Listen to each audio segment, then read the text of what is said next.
This is the way. Ah, yes. This is the way. Ah, yes. 5, 4, 3, 2, 1, 0. All engine running. Liftoff. We have a liftoff.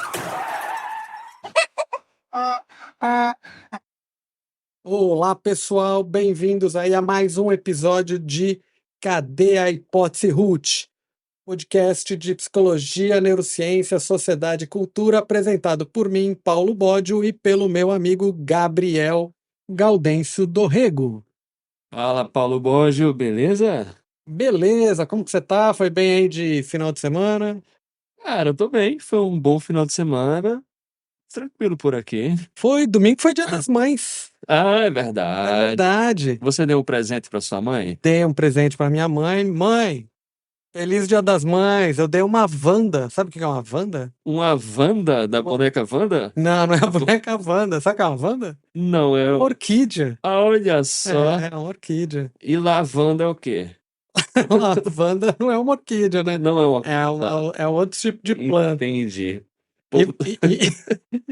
E aí, você teve o primeiro fim de semana aí de Dia das Mães da Lid, né? Da Lid foi a mãe aí, no primeiro ano. Muito bom, parabéns aí. Eu já era mãe de pet, né? Mas aí o pessoal não conta aí. Não vale. Da treta, né? Agora foi oficial, mãe. Parabéns, Lid. E parabéns pra minha mãe, que ela sempre escuta, cara. Então, as nossas mães, elas são as maiores ouvintes, né? É sério. Rogéria é sua mãe, né? Rogéria é minha Tá mãe. sempre ouvindo. Sempre ouvindo, comentando, dando like. Ela gosta bastante, viu? Mãe, você é uma pessoa fantástica. Muito bom. E aqui também, Aline. Feliz Dia das Mães. Aí sim. Tem que falar também, né? Importante. Mãe das minhas filhas. Importante. Não é? Parabéns, Aline. Valeu. Então, parabéns a todas as mães, todas as mulheres, enfim. É isso aí. Gabriel, hoje a gente vai dar seguimento à nossa conversa do último podcast, Empatia Parte 2. Quem não escutou Empatia Parte 1, pode escutar, se quiser, antes desse, mas também dá para ouvir separado, né? Não precisa ouvir confuso, tudo né? na sequência. Todo mundo confuso mesmo. Tudo confuso, ninguém sabe o que é isso. E no Empatia Parte 1 a gente discutiu algumas coisas e foi mostrando a confusão, né? Que é algumas definições de empatia, mas aí a gente pegou uma partezinha que não necessariamente a gente vai chamar de empatia, que é a história de neurônios em espelho, teoria da simulação, teoria da teoria, enfim, mas não detalhou ainda a empatia, né? Quando a gente começa a ir mais já para a ponta já do que as pessoas tipicamente chamam de empatia, é isso que a gente vai começar a falar hoje, falar de empatia, falar porque tem pessoas, inclusive, que são contra a empatia, né? Porque tem muito hashtag empatia, hashtag gratidão, tem um monte de hashtag, né, que as pessoas põem, mas tem alguns autores que são, inclusive, críticos a essa história toda, mostrando que a empatia não necessariamente é uma coisa boa, às vezes pode, inclusive, ser uma coisa ruim. Então vamos falar disso hoje, né? Tá, então você faria um hashtag abaixo empatia. Hashtag... Já pensou, cara? Aquela parada tatua no braço. Sou contra a empatia. Mas a questão toda é, esse autor é o Paul Bloom, né? A gente vai falar daqui a pouco dele, o livro dele, o título. Claro, não sei se foi a escolha do título. Normalmente quem escolhe o título é o editor e tal, para dar visibilidade. Empatia. Mas o título é Against Empathy. É, Contra a empatia. ele quer visibilidade. Eu não sei, ele já tem bastante, né? Eu não sei se ele Chama precisa. atenção, o título é esse importante. Mas ele fala sobre isso o livro inteiro, não? É o livro inteiro batendo na danada da empatia. Caramba. Mas a gente vai entender por quê, até porque algumas coisas que ele fala fazem total sentido mesmo. Beleza. E aí é isso que a gente começou na semana passada, depende muito da definição, né? Depende muito do como a gente define a empatia. Né? Então a gente vai passar por alguns conceitos aí para... Só para fazer um resumo bem rápido. Manda ver. No episódio passado a gente falou de empatia cognitiva afetiva e a ideia por cima era de se colocar no lugar do outro. Exatamente. Tá, beleza. Então foi esse o grande resumo da ópera. Esse foi o grande resumo da ópera. A gente falou de empatia cognitiva, empatia afetiva, né? E aí tem as definições que são importantes, né? Então, quando a gente está falando de empatia, a gente até levantou um autor, que é o Adam Smith, que é um filósofo, que não falou de empatia. Ele usava o termo simpatia, né? Que é muito mais algo na empatia que a gente tem hoje, no aspecto do que a gente poderia chamar de preocupação empática ou compaixão. Alguns às vezes falam que está próximo do aspecto afetivo da empatia. E aí que é importante a gente começar a separar essas coisas, porque dependendo do como a gente define, são coisas diferentes. Inclusive, a boa definição, ela tem sustentação do ponto de vista neurobiológico, né? Sim. Porque a gente vai ver circuitos, sistemas que estão mais engajados com alguns aspectos de um determinado tipo de empatia do que outro. Por isso, quando a gente vê as pessoas falando, precisa ter mais empatia, se a gente entender direitinho o conceito, depende daquilo que a gente está falando, né? Então, quando a gente está pegando nesse lado dessa empatia mais afetiva, é aquela capacidade de compartilhar o estado emocional do outro, né? Tanto na valência, em alguns aspectos, às vezes até na intensidade, enfim. Então, está muito relacionado, inclusive, com comunicação não verbal, com sincronização emocional entre os indivíduos, né? Então, é a ideia de se colocar no lugar do outro do ponto de vista dos sentimentos. Tá. Essa é a definição que o Paul Bloom, no livro dele Contra a Empatia, adota para fazer sua discussão, porque ele é contrário à empatia. Tá. Esse é o lado dele. Essa definição também a maioria adota, né? A história de ter uma empatia afetiva. Aí a gente vai ter a empatia cognitiva, que a gente falou também semana passada, a tal da teoria da mente. A gente deu o exemplo do teste, inclusive, né? Da CEL, N e tal, né? Então é aquela ideia de você conseguir entender o que o outro está pensando, sentindo, as questões das crenças, enfim, sobre o outro. Tá. Ter esse aspecto mais cognitivo. Aí quando a gente já vai para a simpatia, que muitas vezes a gente vai traduzir como preocupação empática, às vezes compaixão, já começa a entrar outras coisas que alguns autores dizem que isso já não é empatia. Muitas vezes isso é outra coisa. Você tá se preocupando com o outro e eventualmente, inclusive, engajando em ações para ajudar, que já começa a ser solidariedade, ajuda, comportamento pró-social. Então tem uma literatura enorme, inclusive, tentando entender se maior empatia faz com que as pessoas tenham comportamentos pró-sociais mais frequentemente ou não, né? Então aí que começa a ser a importância da gente separar um pouco essa história toda, né? O que é cada tipo de empatia, né? E aí você pode pensar que se simpatia tem a ver com essa questão de se compadecer, sentir pena com a situação do outro, isso não necessariamente está associado a uma reação de empatia clássica de você entrar em consonância com a emoção do outro. Não, exatamente. Não, Posso ter simpatia sem necessariamente ter a empatia de me colocar diretamente. E aí é que começa a ser parte da história do Paul Bloom. Tá. Então, por exemplo, imagina um terapeuta atendendo alguém. Todo mundo fala, para você ser um bom terapeuta, você precisa ter muita empatia. Imagina que esse terapeuta tenha muito desse aspecto afetivo da empatia, de sentir a dor do outro, de ter uma experiência vicária, inclusive. Acabou o menino. A probabilidade de, depois de um período sujeito a um burnout é enorme, é altíssima, né? Imagina agora as pessoas que estão trabalhando na tragédia do Rio Grande do Sul. Elas precisam ter empatia, mas de que tipo? Né? Será que uma empatia afetiva, no nível da tragédia que elas estão vivenciando, encontrando pessoas em situações dramáticas, e ela experienciando vicariamente isso, né? Sentindo nela o que os outros estão sentindo, o quanto isso vai chegar no momento em que vai inviabilizar a própria capacidade de ajuda. E aí que começa essa pergunta, que é uma das que o Paul Bloom faz. Será que empatia, nesse sentido de sentir o que o outro está sentindo, de experienciar o que o outro está sentindo, não pode, na verdade, diminuir a probabilidade de alguém fazer alguma coisa? E aí são vários os exemplos, né? Quem aqui, em muitas situações, não viu alguém sofrendo, sentiu o sofrimento, e ao invés de chegar para ajudar, Se afastou. se afastou?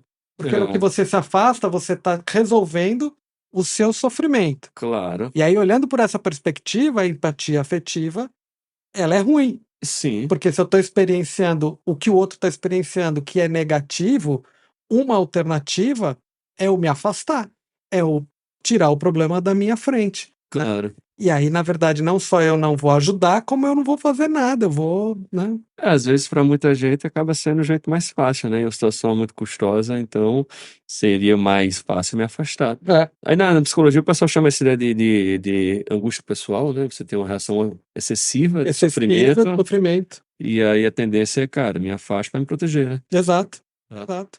Então, esse é um dos aspectos negativos que o Paul Bloom já apresenta, e ele mostra isso para vários cenários e para várias profissões.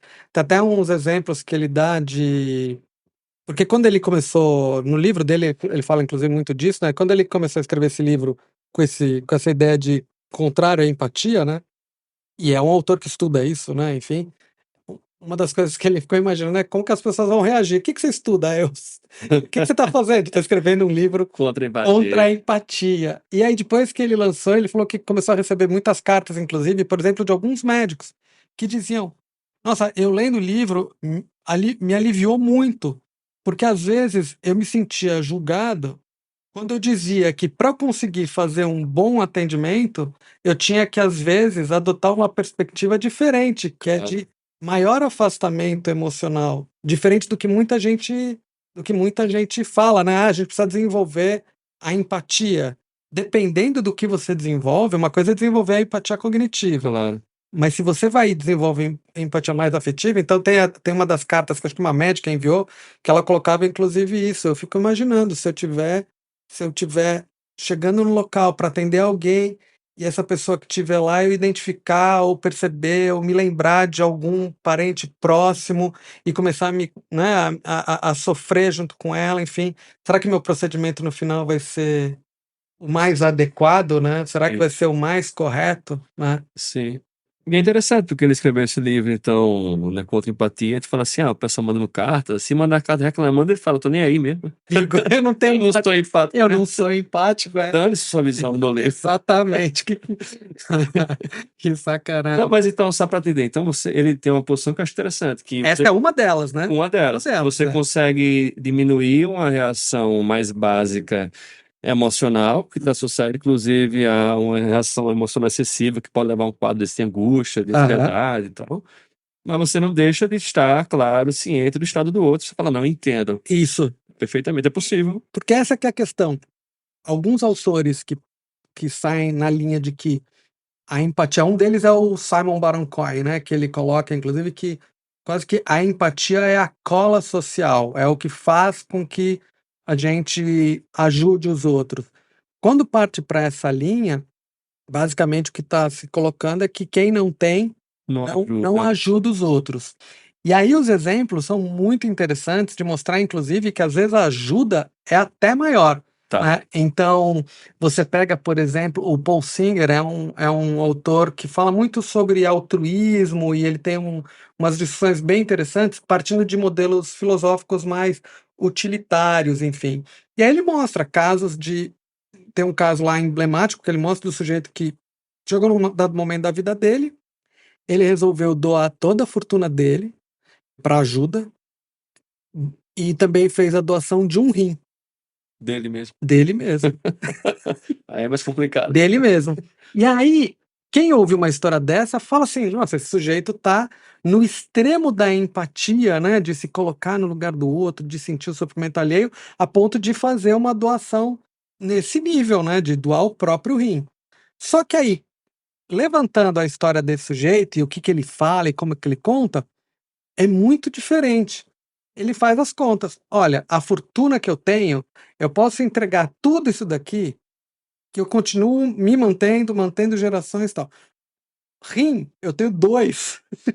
E a chance de eu ter um problema de rim com a minha genética. Enfim, na verdade, ele faz uma série de cálculos para mostrar que o que ele está fazendo é o mais racional, muito mais do que por uma questão de uma empatia emocional.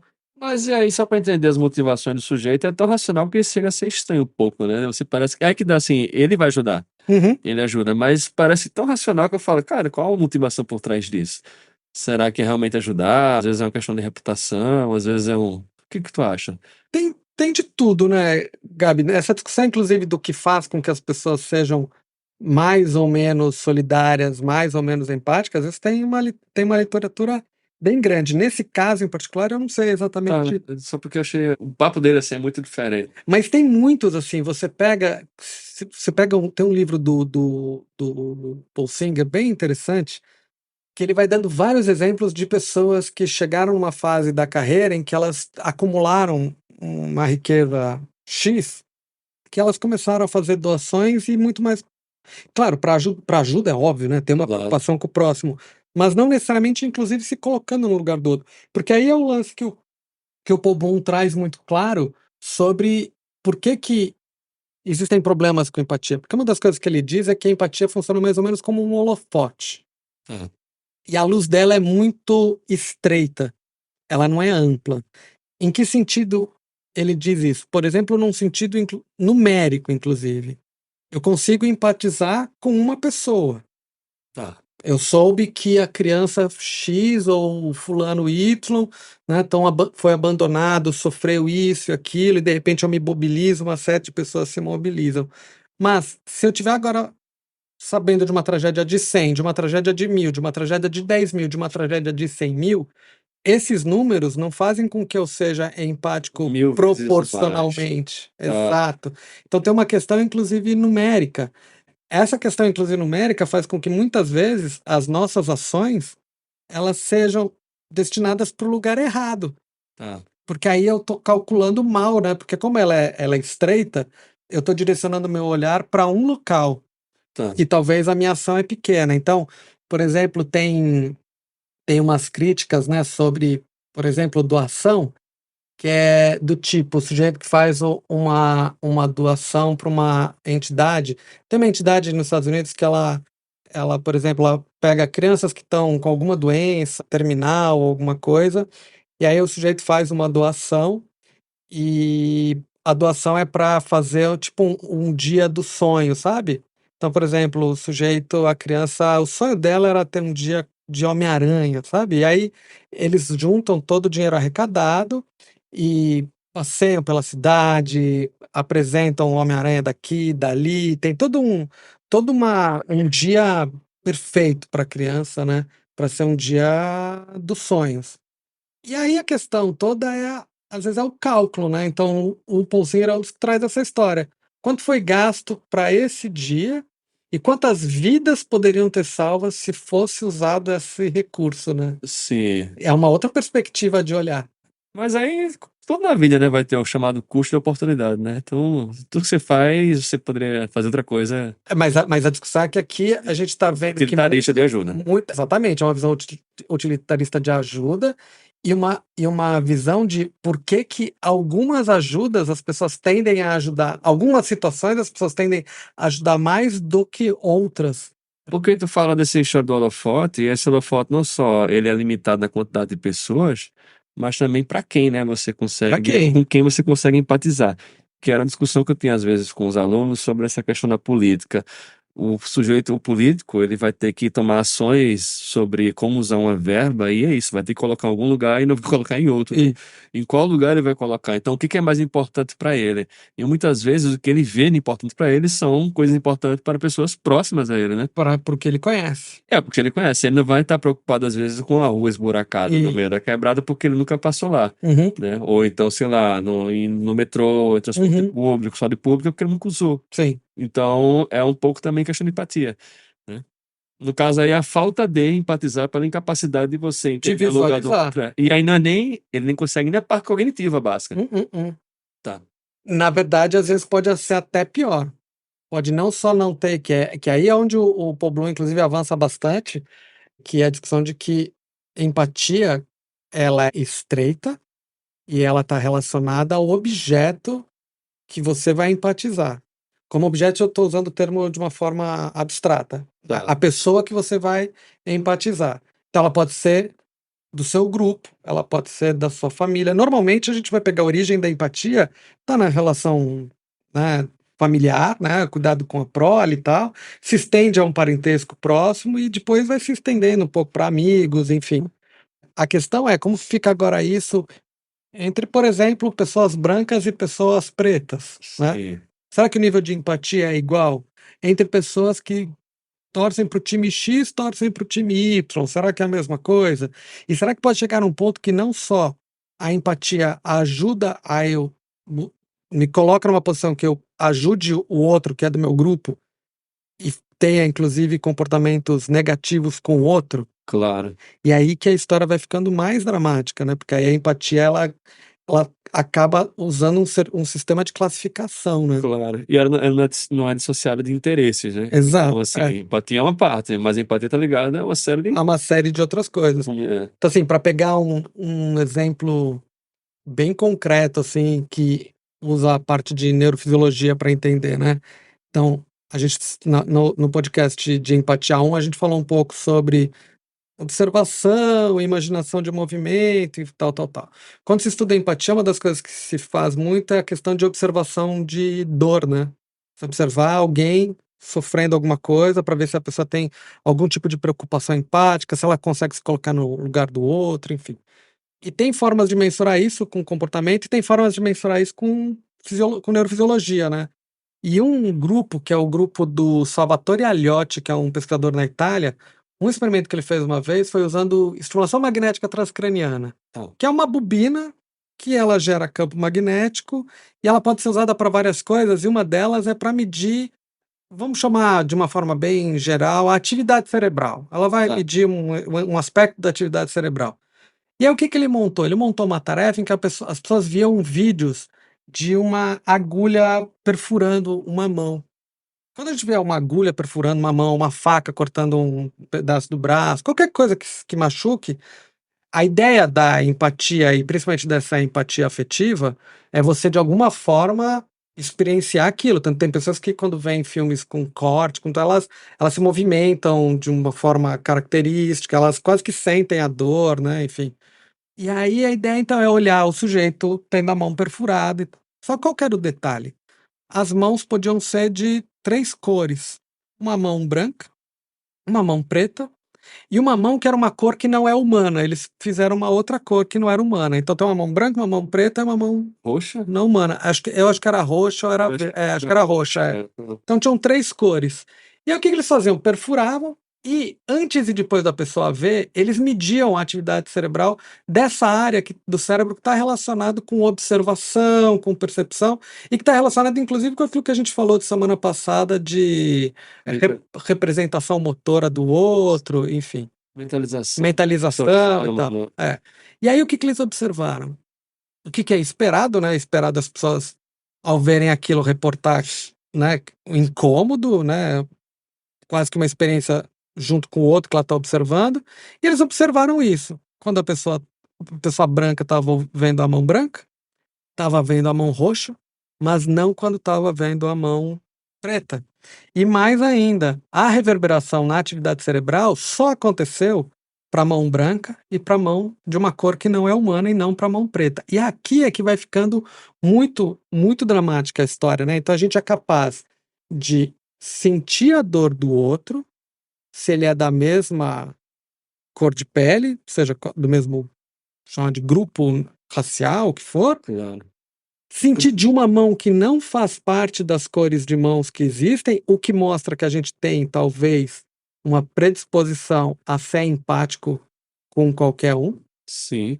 E não com uma mão preta, o que mostra que provavelmente a questão cultural e aprendizado criou uma rede semântica em que a gente vê o outro realmente como um outro grupo, né? Dentro de outra categoria. De uma outra categoria esquemas, que não entra no nosso sistema que permite a empatia.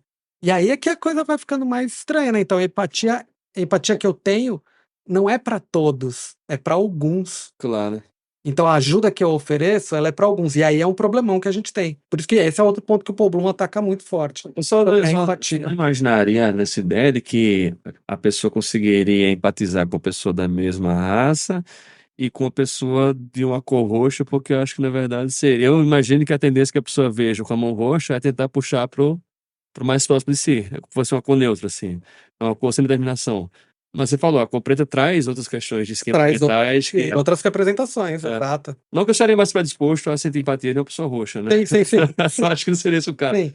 Não, mas mostra que assim, ela não foi categorizada. Claro, exatamente. Exatamente. A E- categoria está com a cor. E não sendo Assim, categorizada, ela ainda está dentro, talvez, de uma categoria macro, exatamente. que é Você consegue humanos. ter- E a outra categoria a gente já tem como uma outra coisa. O que é trágico, se É a gente pode trágico. pensar, e mostra Trágico. como a empatia tem um problemão. E aí a coisa pode ficando mais feia ainda, que é quando. Mas essa é só coisa, opinião. Hum, Aí o problema da empatia ou o problema da questão social que a gente não aprende a empatizar com certos grupos por questões estruturais e tal. Porque assim, claro, tem empatia, você falou, você desenvolve isso por pessoas mais próximas, isso. mas você vive um mundo onde há esse distanciamento entre alguns grupos sociais, que acontece às vezes é natural também. Eu moro num país na Finlândia, por exemplo, lá no norte da Europa, Uhum. eu tenho exposição a alguns grupos étnicos, por Sim, exemplo. sim. E aí eu vou, claro, ter talvez menos empatia. Uhum. Então, aí é o problema não da empatia, mas talvez se eu fosse exposto, tivesse uma forma de vivência junta, eu poderia É. desenvolver isso. Que essa é uma ideia atual para tentar fomentar comportamentos de ajuda, de cuidado, de preocupação para aqueles que não fazem parte do mesmo grupo, Tá. né? Então você pega, por exemplo, tem uns estudos bem emblemáticos com torcedores de um time assistindo torcedores do outro time sofrendo com alguma coisa, né? Ou do próprio time. Então, basicamente, se eu vejo alguém do time que eu torço ou torcedor do time que eu torço sofrendo com alguma coisa, aumenta esses índices de empatia, né? Falando de uma forma mais genérica agora, para quem é do meu grupo, mas não aumenta para quem é do outro grupo, né? Tá. Muitas vezes, inclusive, o que se observa é o aumento de uma outra coisa, que é uma emoção chamada de Schadenfreude, Tá. que é ter prazer na dor alheia. Então, olha só, não só não aumenta a empatia, como aumenta diferente. Mas aí a gente começa a olhar alguns casos, e o Jamil Zak, num artigo dele, o Jamil Zak é um pesquisador, é um professor na Stanford, pesquisador de empatia, ele começa um artigo dele trazendo um caso de um jogador novo, era um calouro na NBA, para jogar jogador no Boston Celtics, e esse cara, durante o jogo, tinha toda uma expectativa do jogo e tal, dele chegando, e ele sofreu uma lesão bem importante. E nesse caso da lesão, o que aconteceu imediatamente em seguida foi não só uma reação de preocupação do Boston, mas do time oposto, que acho que era o Cavaliers, era um outro time da NBA, e eles estavam no estádio do time oposto, e esse sujeito saiu de campo com uma lesão grave, ovacionado, as pessoas aplaudindo e preocupadas, e depois do jogo as pessoas foram lá. E aí vai mostrando o seguinte: o Machado, por exemplo, nesse estudo, mostrou um efeito contrário, né, que vai muito nessa linha da empatia, funcionando para o grupo e não para o outro, mas aqui é um outro exemplo que funcionou também para alguém que é de um grupo oposto, né? As pessoas ficaram preocupadas com ela. E aí que começa a ser um pouco da discussão, que é o que alguns autores, e o Jamil Zak é um dos que traz isso, da chamada empatia motivada. Tá. Que é, será que eu consigo encontrar motivações para direcionar cuidado a pessoas que tipicamente eu não empatizaria? Não é simples, né? É. Mas tem uma discussão bem importante sobre isso. Será que eu consigo pôr pessoas que são de grupos diferentes se preocupando entre si? Porque também, se a gente assumir que não tem saída. Claro. Tem um exemplo disso seria na parte ali de doações que se faz, e aí tem muitas empresas dessa Cruz Vermelha, Unicef, que eles fazem a ideia de adoção de crianças, que é você tornar concreto a experiência que tem uma pessoa e você aproximar, por exemplo, ela com uma experiência de afiliação. Imagina, você vai adotar uma criança fazendo uma Sim. doação para a Unicef.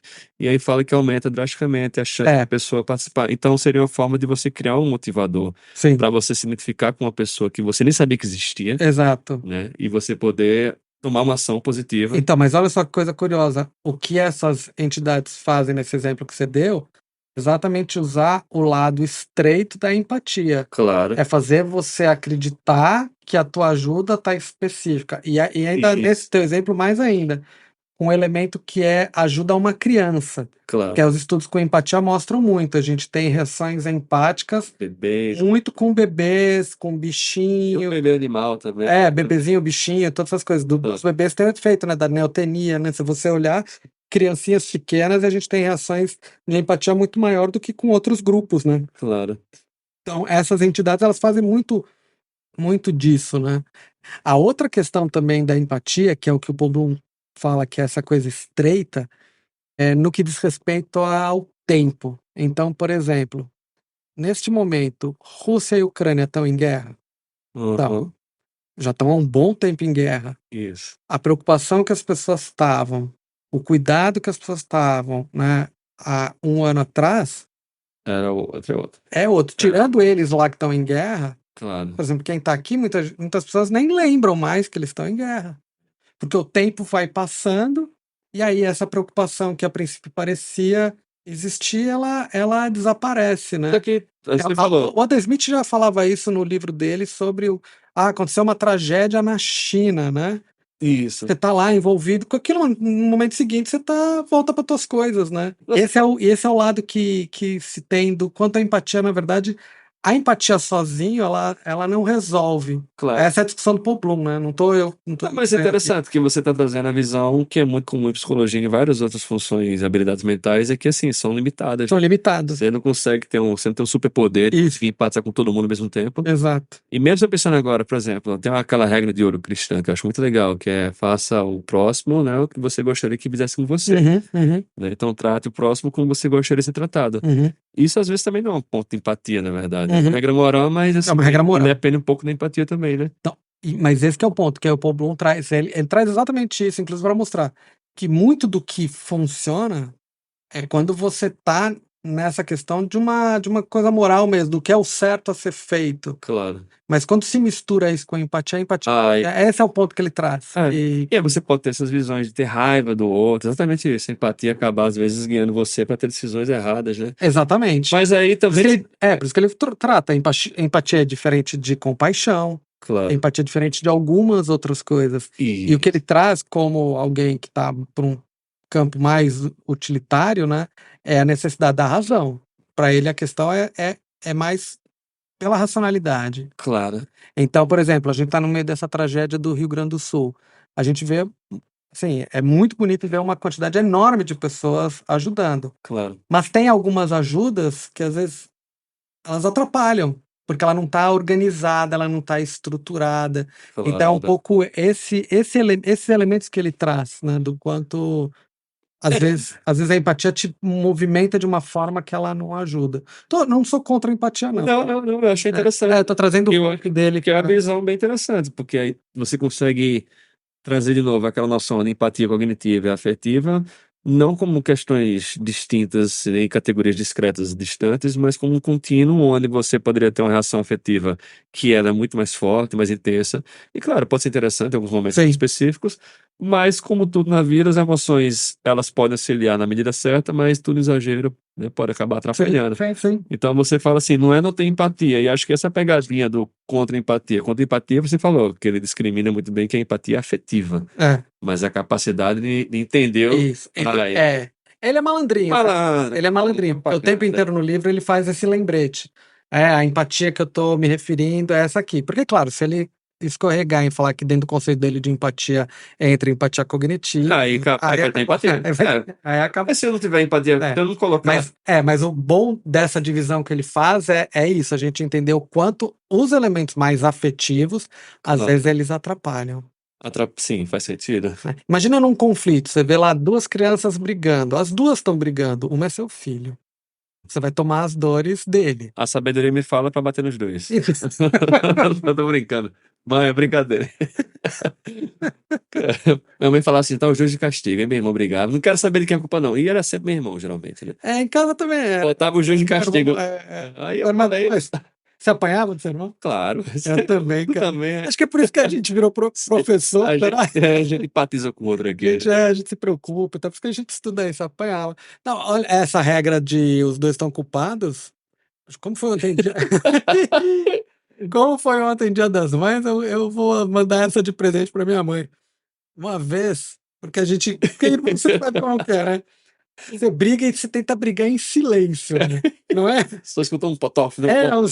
Pra lá e tal, tudo em silêncio. E uma vez, com meu irmão brigando de criança, a gente esperou minha mãe sair de casa, esperou ligar o carro e tal. Só que danadinha, ela tem teoria da mente. Ela se ligou. Ela se ligou que o clima tava estranho, fez que foi e não foi. A Caramba. gente soube que ela não foi quando viu um cesto de lixo voando na direção da gente. E aí, mas também foi porrada indiscriminada, os dois de castigo. Não, voou um cesto de lixo nos dois, né? Eu lembrei o vídeo que eu vi agora, esses dias, que era um menino no ouvido, assim, eu era pequeno, eu apanhava na escola, Ah. e aí eu comecei a fazer judô para aprender a bater e a brigar, agora eu apanho na escola e no judô. Coitado, aí eu empatizei com ele. Simpatizei, na verdade, que eu empatizei e aí na mulher ficou além, ficou pena do bichinho. E nessa natação também apanhava, E agora ele entrou no jiu-jitsu pra aprender a apanhar no judô, vai apanhar. pra apanhar. A cadeia de gente batendo nele. Isso é muito Mas- bom, esse vídeo. Mas é esse lado mesmo da empatia. Às vezes a gente vai empatizar com um e não com o outro e acaba criando conflitos, às vezes, desnecessários, né?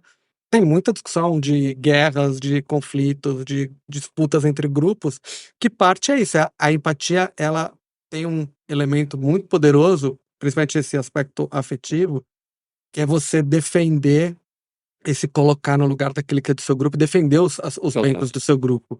E não necessariamente isso é sempre bom. Claro. Né? Às vezes não é bom, porque às vezes é o seu grupo tá errado. Às vezes as Exatamente. pessoas do seu grupo estão erradas. O ideal seria você conseguir racionalmente empatizar com todos os lados É. possíveis. Falar, beleza, digamos que eu seja daquele grupo, quais são os interesses, né? e etc. Exatamente.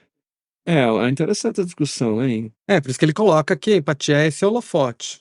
Por um lado numérico, ela é tendenciosa, né? Ela está direcionada a grupo, enfim, então tem todas essas questões aí que a gente tá falando. Né? E aí, mas faz parte dessa visão que você falou na primeira, na segunda, né? No segundo podcast, que era sobre cooperação. Aham. Tem a ver com essa limitação humana mesmo, de formar Tem. pequenos grupos, mas é importante que você consiga pelo menos Algum você consegue aglutinar. reverberar e aglutinar com o grupo, né? Mas aí, a partir de grandes grupos, começa a dar problema. Aí, Exatamente. que é a situação atual. Que é a situação Mundo moderno. do mundo moderno, que muita gente, a gente no nosso grupo tem inclusive investigado isso, formas de pôr pessoas que pensam diferente interagindo, né? Mas é difícil isso, é bem difícil. Aí ele traz isso, ele traz essa ideia da empatia como parcial, né? Então a gente favorece aqueles que estão mais próximos, a gente favorece, né? A gente é mais sensível àquilo que é novidade, aquilo que aconteceu agora, o exemplo da guerra, né? Ele Sim. aconteceu agora e tá todo mundo falando disso, todo mundo preocupado. Deu uma semana, as pessoas já esqueceram, né? Aquilo que é saliente, então aquilo que chama muito a atenção, né? Então Claro. tem todas essas questões que o Paul Bloom vai trazendo. E por isso que ele coloca que empatia não necessariamente ela é suficiente para ajudar a Claro. resolver problemas, né? Ela não necessariamente ela vai trazer o melhor resultado, né? E ele gosta de alguma emoção, não fala de emoção, de algum processo aí mental que ele acha mais relevante que empatia? Ele traz muita discussão do aspecto racional, da necessidade mais racional do processo, e também muito uma distinção do que é empatia e do que é compaixão. E aí ele traz essa ideia, menos empatia, mais compaixão. Que é essa visão cristã, no caso, né? Então você É. não está empatizando com uma pessoa, você está tendo compaixão, né? É. E aí É que- você. que numa definição a gente poderia meio que falar assim, né? Empatia seria, dentro da definição que ele pega, que é só afetiva, né? Sentir o que o outro sente, experimentar o sofrimento do outro. E compaixão seria sentir a preocupação e cuidado pelo outro com motivação para melhorar o bem-estar do outro. Então Claro. tem que ter uma motivação para ajudar o outro, né? E que não necessariamente vai depender da empatia. Da empatia afetiva. Afetiva, Tá. isso, exatamente, exatamente. Então, por exemplo, você tá andando na rua, tem lá uma pessoa caída. Se essa pessoa tiver características muito parecidas com você, então você tá chegando aqui, né, você tá chegando no teu trabalho, você tá subindo lá a rua que vai chegar no teu trabalho, e você vê caindo na sua frente uma pessoa muito parecida com você, assim, parece do ponto de vista do extrato socioeconômico, se tá com um vestuário mais ou menos parecido e tal. Você fez uma leitura que você se identificou um pouco. A chance de você parar para ajudar é grande. Agora, quantas pessoas a gente não passa todo dia, às vezes até desvia, e que são os que mais precisam de ajuda? Claro. Né? que entra naquele rol da angústia pessoal. Na Isso. verdade, a gente acaba evitando e não querendo passar, porque fala, pô, o problema é tão grande às vezes. Que eu vou desviar. Esse é um lado, e o outro lado, que é um lado que aí eu não sei nem o que que é pior, né? Mas que é um lado que é muito trágico, e que uma das autoras que trouxe essa discussão foi a Susan Fiske, que é uma autora bem importante na psicologia, que é a ideia de desumanização. Que, se por um lado a gente tem empatia com as pessoas que estão no nosso grupo, são parecidas, essa história toda, por outro lado, alguns grupos no extremo, e aí num dos estudos dela, os grupos no extremo que ela investigou as reações para essas pessoas eram moradores de rua e usuários de droga, a gente processa, inclusive do ponto de vista neural, recrutando muito, de forma bem diferente, estruturas que tipicamente seriam recrutadas para pessoas, né? Então a gente recruta áreas que não são necessariamente aquelas que a gente recruta quando está processando estímulos humanos, né? Exato. E aí ela traz uma discussão do quanto a gente tem processos de desumanização do outro, quase que de processar como um objeto, quase que não vê mais a humanidade. Isso tem uma literatura, a gente vai fazer um episódio dedicado à desumanização, tem uma literatura bem forte sobre desumanização. Esse é um das etapas do genocídio, fala, né? Que É. um dos pontos, acho que nos primeiros pontos, desumanizar o grupo. Desumanizar o grupo. E aí você consegue depois agir de forma agressiva sem impacto. Sem grandes problemas. Ou infra-humanizar, então você tira algumas características da humanidade, né? Então, eles não são morais como a gente. são morais como a gente, ou atribui traços de animais. Eles são porcos, são ratos, baratas, atribui com sujeira para evocar a emoção de nojo. Exato. Enfim, tem várias coisas. E o Paul Bloom, nessa história da desumanização, como em muitas coisas, ele também é contrário, né? A desumanização. O cara do ponto. Mas é legal porque ele tem umas sacadas boas. Da desumanização, uma das coisas que ele fala, que muito isso que você estava falando, né, da desumanização, muita gente usa para explicar coisas como genocídio, algumas guerras, enfim. Ele traz, na verdade, que se a gente desumanizasse num nível de não perceber o sofrimento do outro, a gente não infligiria dor aos outros.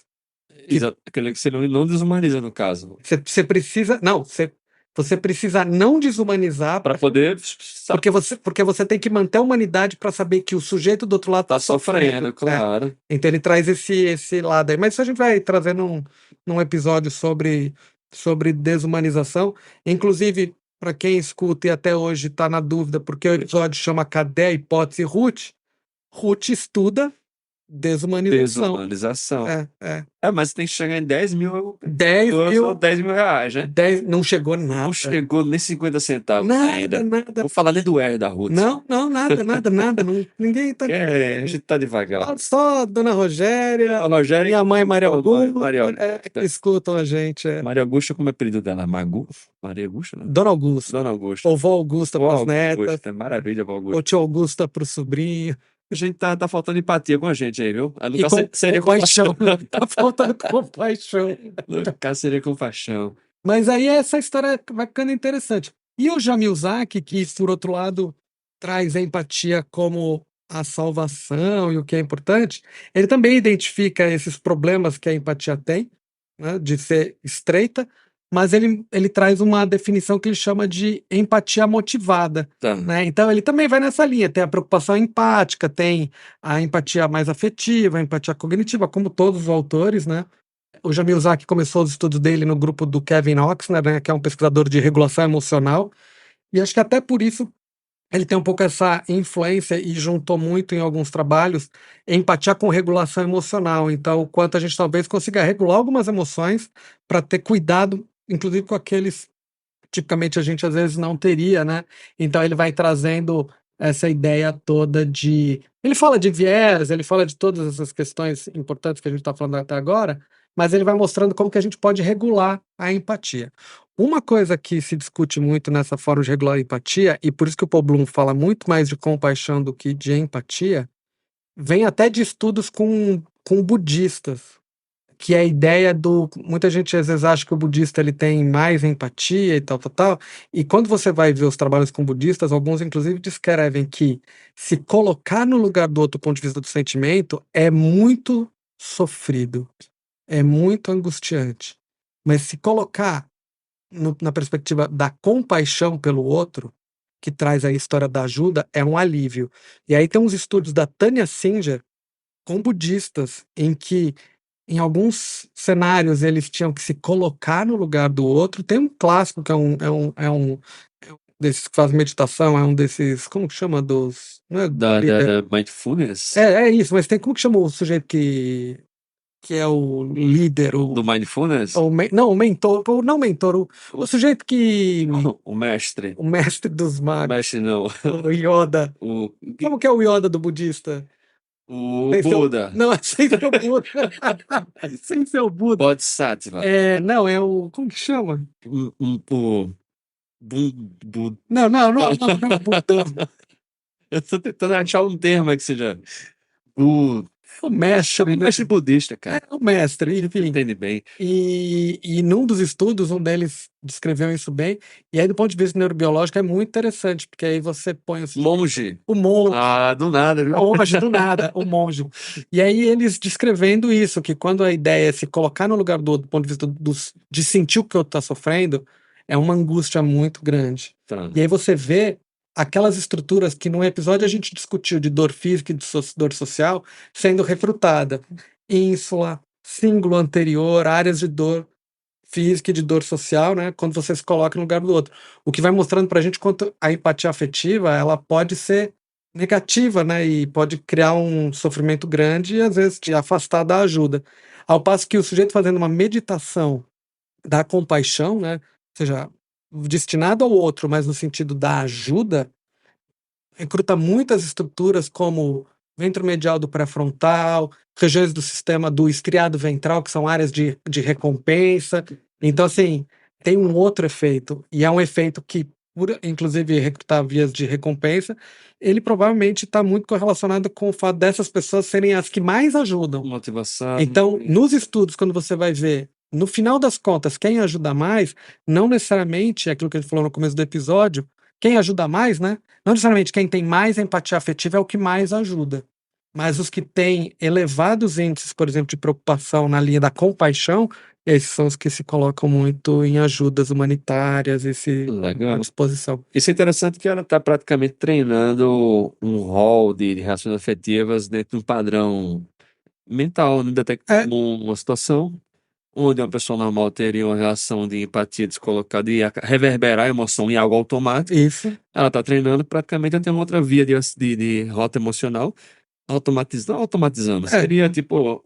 Seria uma forma de. Tempo talvez até automatize, mas no começo é aquela ideia da regulação emocional. Isso é intencional, mas depois vira prática que ela para automatizar. E aí ela aprende a ter um outro rol de emoções dentro da situação e que seja mais positivo para ela e para a situação, né? Positivas e funcionais, né? Que é, por exemplo, quando a gente fala que a empatia afetiva está relacionada com a experiência vicária, se eu sofrer o tempo inteiro, eu não ajudo. Então, uma das coisas que pode ser muito útil é a gente conseguir o quê?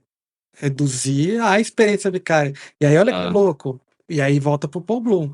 Uma das saídas, às vezes, é diminuir a empatia da parte afetiva, né? E aí tem estudo mostrando, que se isso muda, por exemplo, o padrão de empatia cognitiva, da capacidade de compreensão da situação do outro, eu acho que não muda, né? Não, porque até porque as circuitarias são distintas, o que vai mostrando por que empatia, quando a gente fala desse jeito geral, né? Empatia, precisa ter mais empatia, na verdade a gente precisa dividir bem. Claro. Porque até do ponto de vista do substrato neural, elas não são a mesma coisa, né? Elas se diferenciam nisso, né? E aí vale a pena a gente ter clareza disso até para treinar, por exemplo, regulação emocional, controle emocional, diminuir a experiência vicária e fomentar o treino de compreensão sobre o sofrimento do outro, né? Claro. Sem necessariamente entrar no sentimento mesmo. Muito interessante a Tanya. Só para saber, a Tanya Singer é prima do falou do Peter Singer. Eu falei Paul Singer, mas eu errei o nome, era o Peter Singer, né? Eu tô trocando os nomes todos. Singer, é né? Peter Singer, né? Não é Paul Singer, né? Gente, prima da Tanya, não. É a prima da Tanya, né? Desculpa aí, não. Diogo Ortiz, meu amigo. O Diogo Ortiz, Diogo. O Diogo a gente se conhece já há bastante tempo. E eu falei errado o nome do Diogo, mandei um Diogo Ortiz. Diogo, desculpa. Mas é isso, Gabriel. Então, hoje, acho que meio que pra gente fechar um pouco esse episódio, né? basicamente entender que a empatia é um construto muito complicado. Ele é tão complicado que as escalas de empatia, a gente sabe, elas não medem empatia, as pessoas acreditam que elas medem. Por exemplo, o paper mais citado, se você fizer uma busca sobre empatia em artigo, o paper mais citado é o paper do Davis, do IRI, que é uma escala que supostamente mede a empatia, com 4 fatores. A gente sabe que não necessariamente ela representa o construto todo, ela é dividida em umas partes. Tem autor que já mostrou que alguns fatores não Não fazem funciona. sentido, não funcionam, porque essa história depende do que a gente está chamando de De empatia. empatia, pois Mas dividindo ela bonitinho, entender os papéis. Qual que é o papel de sentir o que o outro está sentindo e como isso pode ajudar ou atrapalhar? Qual é o papel de entender o que o outro está sentindo, tentar antecipar o que o outro está sentindo, mesma coisa. O que que é compaixão, né? E como que a gente pode ajudar, que aí já vira outras coisas, né? Então, só para resumir, o importante aqui é ter compaixão, mais do que empatia. Compaixão. Compaixão, empatia cognitiva. Cognitiva também é Né? importante. Eu acho que aí eu fico só dar uma viajada agora final, porque eu acho que vem esse modelo que Mas não é tinha. ruim ter empatia afetiva, não. Não, É que ela também. às vezes atrapalha. Mas eu ia falar exatamente isso. Tem o do Damasio, que é a teoria do marcador somático, Uhum. né? Que ele fala que a gente tem experiências físicas, corporais, marcar algumas experiências, por exemplo, detecção de coisas de risco, Uhum. de situações negativas, e que com o tempo você passa de reações físicas, corporais, emocionais para simulações mentais. Uhum. Então, talvez seja uma via normal, o ser humano também tenha que. Aí eu estou viajando. Uhum. Em parte, essa capacidade de empatizar de forma cognitiva também tem a ver com a experiência inicial, né? Quando você é muito jovem, e Uhum. conseguir empatizar isso corporalmente. Uhum. Talvez seja um passo inicial, não sei. Sim. Entendeu? Sim.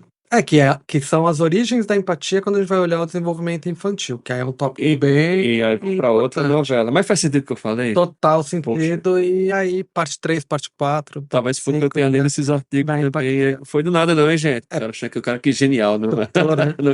Mas é isso. Mas é isso aí. É. Bom, a gente ainda não acabou a empatia, né? Empatia não acaba nunca, tem Vou ficar várias preso nesse loop aí. para sempre, né? Então, a gente fecha esse episódio hoje com essa discussão. E no próximo a gente dá seguimento, parte 3 da empatia. Tem muita coisa ainda para Tá, ser falado. vamos embora. Agora vamos perguntar pro pessoal. Eu tô gostando, né? Não sei se o pessoal fala assim, gente, vamos falar de empatia depois ou não. Esses caras estão enchendo o saco. Fala Parte contra, 3. por favor. Acho que eles não têm mais o que falar, né? Na verdade, era tudo para falar sobre empatia. Era só sobre Desde o empatia. começo. É.